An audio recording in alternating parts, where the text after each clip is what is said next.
Hey friends, couple things. So I should be able to get through all this lesson today because Screencastify gave us an upgrade to our accounts so that we can record more than 5 minutes. So I should be able to get through a lot of it today. I wanted to talk to you about our reading today, which is in chapter 33. We are going to start learning a little bit more about the patricians and the plebeians. We hit on that the other day when we started government because they're really the reason the republic kind of came to be the Roman Republic. So if you recall back to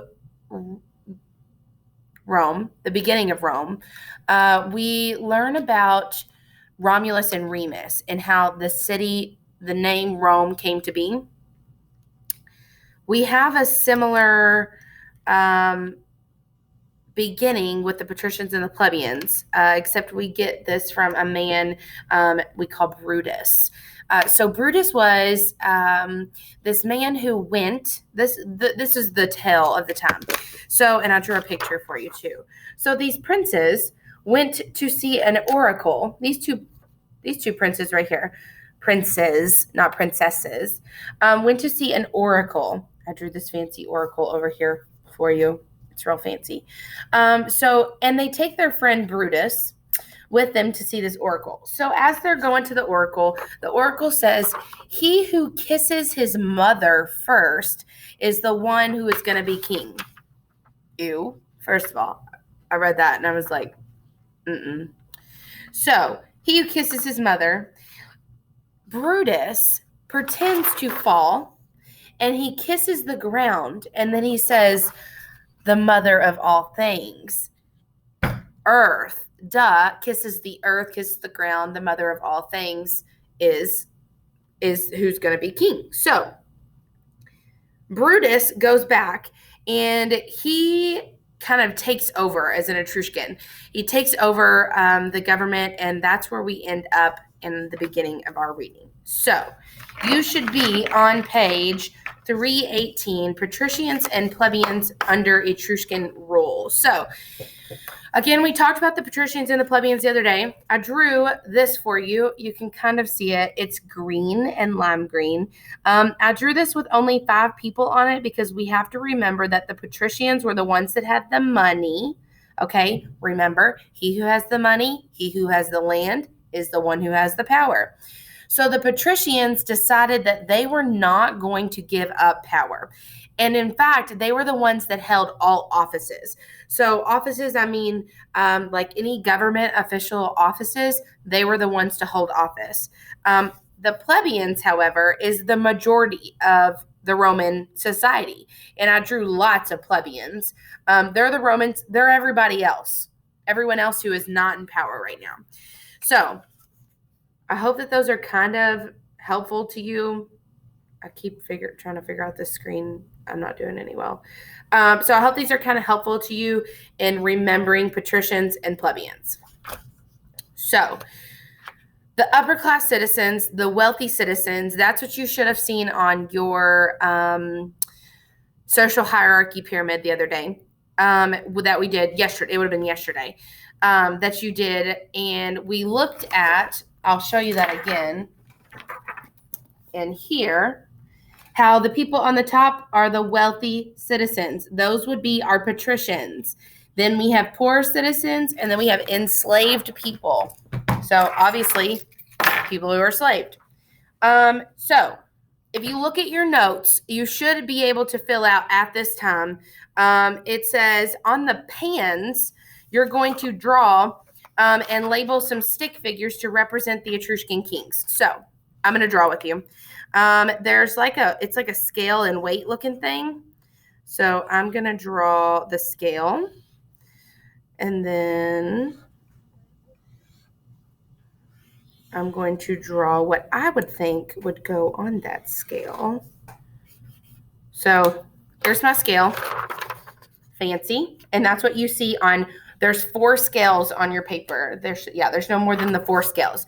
So you're going to see these scales, and it wants you to draw the facial expressions and stick figures for an Etruscan king, a patrician, and a plebeian.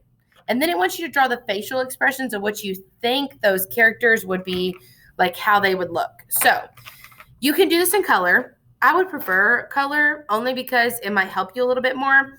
And if you notice on my picture of the kings, they would have been patricians too. I used purple and green. And purple was a royal color at that time. It was a color that was not often, you couldn't really get that color. So I'm gonna use purple to draw my Etruscan king and my patrician.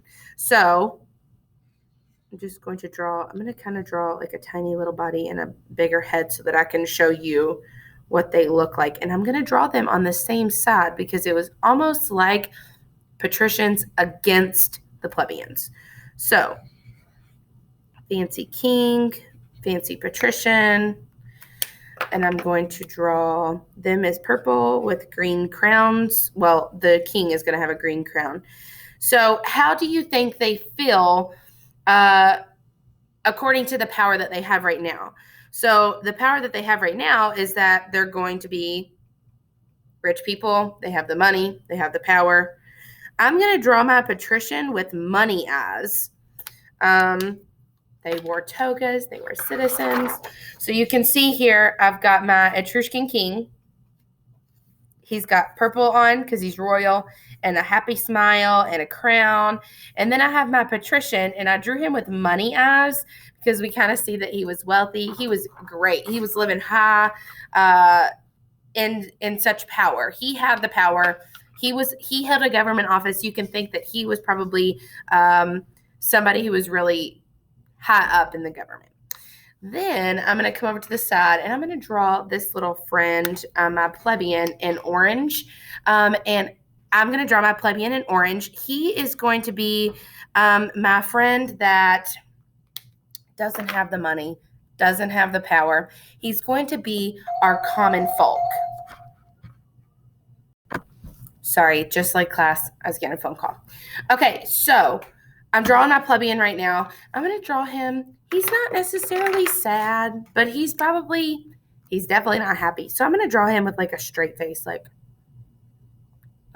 whatever. This is my life right now. I drew him in orange because it wasn't really any significance at the time. So that's kind of what my scale looks like at this moment. So if you look in your notes, your scale is going to have a patrician, a plebeian, and an Etruscan king. It asks you who were the patricians, and you're going to tell it who the patricians were. So at this time, write that down. Then I want you to tell me who the plebeians were and tell me what kind of power they had and what kind of influence they had to the king. Do you think they had any influence on the government? Patricians? Yes. Plebeians? No. So go ahead and do that now. All right. The next section that we have is 33.3, which talks about the creation of that the patricians make the republic because they kind of overthrew the government at this point. So now I want you to talk about what you already know, what the republic looks like, because we've already been over that. So the republic, remember, is two councils at the top with the Senate and then the assemblies. So if we're talking about I have a marker on me now. If we're talking about the Senate, they have like 300 men in the Senate. And then we have the assemblies who are, is going to be even a lot more than that. But remember that those who were in power were the patricians, okay? So at this time, go ahead and draw what you think would be, how you would think that the balance of power would be happening between the patricians and the plebeians. And go ahead and draw what you think the plebeians and the patricians, their facial expressions would be looking like on your scale. Okay, show you mine in a second. All right, so my scale is going to look a little different now because if we think about it, if we look at it really, we have to know that the patricians overthrew the Etruscan king. So the king, he's on the ground and he's dead. Duh, because they overthrew him. They might not have killed him, but they definitely took his office. So I've got the patricians right there in purple. It's just the one guy, wherever that is. Yeah, sorry. My finger is like, I don't really know where I am on the screen. So I've got the patrician here. He's got money, he's got power, and he's the only one that gets to participate in the government. Okay, that's weird because you're not doing any manual labor. But over here, my plebeians, they're doing the manual labor. They're the laborers, the craftsmen. And then you're going to tell them that they don't have any say-so in the government. They're angry at this point. So looking at their facial expressions, you can see they are not happy at all about their place in government. So looking back over to the next section, 33.4 talks about the plebeian rebel. That's a big deal because during a war, in the middle of the war, I told you all this last week too. In the middle of the war, the patricians and the plebeians were supposed to be fighting together, like Rome was in a battle. Instead of the plebeians fighting with the patricians, they went on strike and said, listen, we're not going to do this with you because you're not giving us any say-so in this government. And if you're not going to give us any say-so in the government, then we're not going to help you. So in the middle of the war, the plebeians just took off. They said, we're not helping you. Let us know when you're going to let us into office, and then maybe we'll help you. They had no choice. The patricians had no choice but to give the plebeians some sort of power. So they said, all right, we'll give you power. Now come help us fight this war.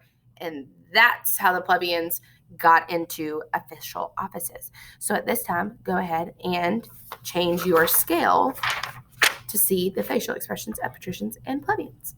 All right, so for my picture now, I drew it a little bit different. So I've got my patrician over here, but I have my plebeians over here. So they went on strike. So I drew two little plebeians on strike. Give us power.